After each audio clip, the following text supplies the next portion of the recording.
வணக்கம். Tea time current affairs. Daily current affairs 1/9/2024. இந்தியாவின் தேசிய பாதுகாப்பு ஆலோசகராக அஜித் தோவல் இருக்காங்க. ஆர்என் ரவியை பார்த்து தமிழக ஆளுநர் ஆர்என் ரவியை சந்திச்சிருக்காரு நேற்று. தேசிய அளவில் பாதுகாப்பை எப்படி பலப்படுத்துறது அப்படின்றத பற்றின பேச்சுவார்த்தை வந்து நேற்று நடந்திருக்கு. National conference of the district judiciary அதாவது மாவட்ட நீதித்துறை தேசிய மாநாடு புதுடில்லியில் வந்து நடந்து விட்டுறது. இதில் வந்து பிரதமர் நரேந்திர மோடி பங்கெடுத்துக்கிட்டாங்க. உச்சநீதிமன்ற தலைமை நீதிபதி சந்திரசூட், உச்சநீதிமன்ற பார் கவுன்சில் தலைவர் கபில் சிபில், மேலும் உச்சநீதிமன்றம் தோற்றுவிக்கப்பட்டு 75 ஆண்டு நிறைவு விழாவை ஒட்டி பிரதமர் மோடி பங்கெடுத்திருந்தாங்க. அடுத்ததாக வந்தே பாரத் ரயில் ஏற்கனவே தமிழ்நாட்டுக்கு வந்து 5 ரயில் இருக்குது, ப்ளஸ் 2 ரயில் வந்து திறந்து வச்சுருக்காங்க. அடுத்தது இந்திய பெருங்கடல் பகுதியில் அமைதி மற்றும் நிலைத்தன்மையை ஏற்படுத்துவது தொடர்பாக புரிந்துணர்வு ஒப்பந்தம் ஏற்படுத்தப்பட்டது. எந்தெந்த நாடுகளுக்கு இடையேனா இந்தியா, மாலத்தீவு, மொரீசியஸ், இலங்கை. இந்திய பாதுகாப்புத்துறை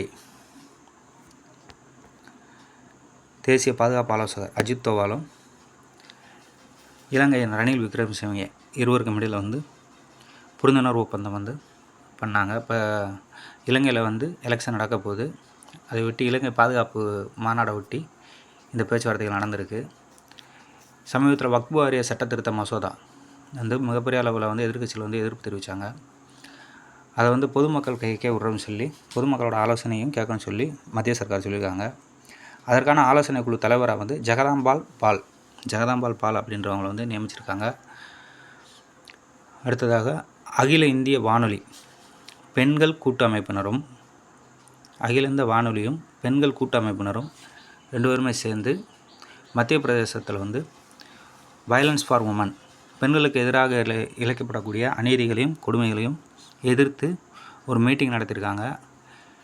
இதில் வந்து பிரசார பாரதி அமைப்பின் தலைவர் நவீன்குமார் சின்ஹால் கலந்துக்கிட்டாங்க. சந்தோஷ் நாகர், டைட்டாலி சியோலிகர் முகர்ஜி போன்ற பெண் வயலின் கலைஞர்கள் வந்து இதில் பங்கெடுத்து இசை மூலமாக வந்து தங்களோட எதிர்ப்பையும் பெண்களோட பெருமையும் நிலைநாட்டுற அளவுக்கு நிகழ்ச்சிகள் நடத்தினாங்க. தென்கிழக்கு ஆசிய நாடுகளில் ஒன்றான புருனேவுக்கு பிரதமர் வந்து பயணம். இது எதற்காக அந்த பயணம் போகிறாங்கன்னா 40 வருஷமாக வந்து இருக்கக்கூடிய உறவுகளை பலப்படுத்துறதுக்காக முதன்முறையாக வந்து மொரீசியஸுக்கு வந்து ஒரு இந்திய பிரதமர் போகிறது. இதுதான் முதல் முறை. அடுத்தது தமிழகம் செயற்கை நுண்ணறிவு ஆய்வகம். தமிழகத்தில் செயற்கை நுண்ணறிவு ஆய்வகம் அமைக்கிறதுக்காக கூகுள் நிறுவனத்தோட புரிந்துணர்வு ஒப்பந்தம் தமிழக முதல்வர் மு.க. ஸ்டாலின் அவர்கள் வந்து போட்டிருக்காங்க. அதன் அடிப்படையாக அதன் அடுத்த கட்டமாக நான் முதல்வன் திட்டத்தில் வந்து 20 லட்சம் இளைஞர்களுக்கு இந்த செயற்கை நுண்ணறிவு சார்ந்த வேலைவாய்ப்பு கிடைக்கிறதுக்காக பயன்படும் சொல்லியிருக்காங்க.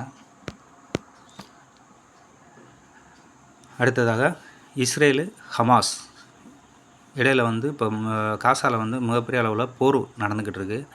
அதை 3 நாள் நிறுத்தி வைக்கிறதுன்னு சொல்லி ஒப்பந்தம் போட்டிருக்காங்க. எதுக்காக நிறுத்தி வைக்கிறாங்கன்னா வேர்ல்டு ஹெல்த் ஆர்கனைசேஷன் நடத்திய பேச்சுவார்த்தையின் மூலமாக வந்து ஒரு குழந்தைக்கு அங்கே போலியோ இருக்கிறது கண்டறியப்பட்டதுனால அங்கே இருக்கக்கூடிய மொத்தம் அந்த 2 பிரிவில் இருக்கக்கூடிய 6 லட்சம் குழந்தைகளுக்கு வந்து போலியோ சொட்டு மருந்து அளிக்கணும்னு சொல்லி அவங்க சொன்னதன் அடிப்படையில் மனிதாபிமான அடிப்படையில் போர் நிறுத்த ஒப்பந்தம் வந்து போட்டிருக்காங்க.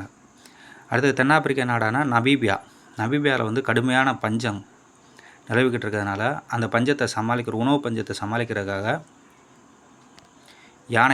யானைகளை வந்து கொன்று அதை இறைச்சியாக பயன்படுத்தலாம் அப்படின்னு சொல்லி திட்டம் போட்டிருக்காங்க. அவங்க நாடே வந்து சேர்ந்து சட்டம் இயற்ற போகிறதா சொல்லியிருக்காங்க. அடுத்தது பாரா ஒலிம்பிக்கில் நேற்றே பார்த்தோம் 4 பதக்கம் வாங்கியிருக்காங்க. திரும்ப யாரான்னு சொல்கிறேன். அவானி லக்காரா தங்கம் வாங்கியிருக்காங்க, மோனா அகர்வால் வெண்கலம், மணீஷ் நர்வல் வெள்ளி. இவங்க 3 பேருமே வந்து ஏர் ரைஃபிள் பிரிவு 10 மீட்ரு. அவானி லக்காராவும் மோனா அகர்வாலும் பெண்கள் அணி, மணீஷ் நர்வால் ஆடவர் பிரிவு. பிரித்திபால் அப்படின்றவங்க தடகள வீராங்கனை வெண்கலம் வாங்கியிருக்காங்க. அவானி லக்ரா 3 பதக்கங்களை இப்போ வாங்கினதோடு சேர்த்து 3 பதக்கங்களை பாராலிம்பிக் போட்டியில் வென்ற முதல் இந்தியர் என்ற பெருமையை பெற்றிருக்காங்க. இது கொஸ்டின் வர்றதுக்கு வாய்ப்பு நிறையா இருக்குது. பாராலிம்பிக் போட்டியில் 3 பதக்கங்களை வென்ற பெண் யாருன்னு கேட்டால் அவானி லக்ரா.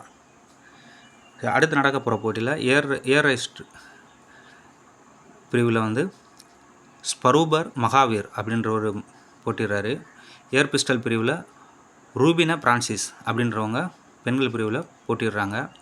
ஈட்டி எறிதல் பிரிவில் போட்டியிட போகிறவர் பிரவீன்குமார். தேங்க்யூ. சேனலை சப்ஸ்கிரைப் பண்ணாட்டி சப்ஸ்கிரைப் பண்ணிடுங்க, லைக் பண்ணிடுங்க. தேங்க்யூ.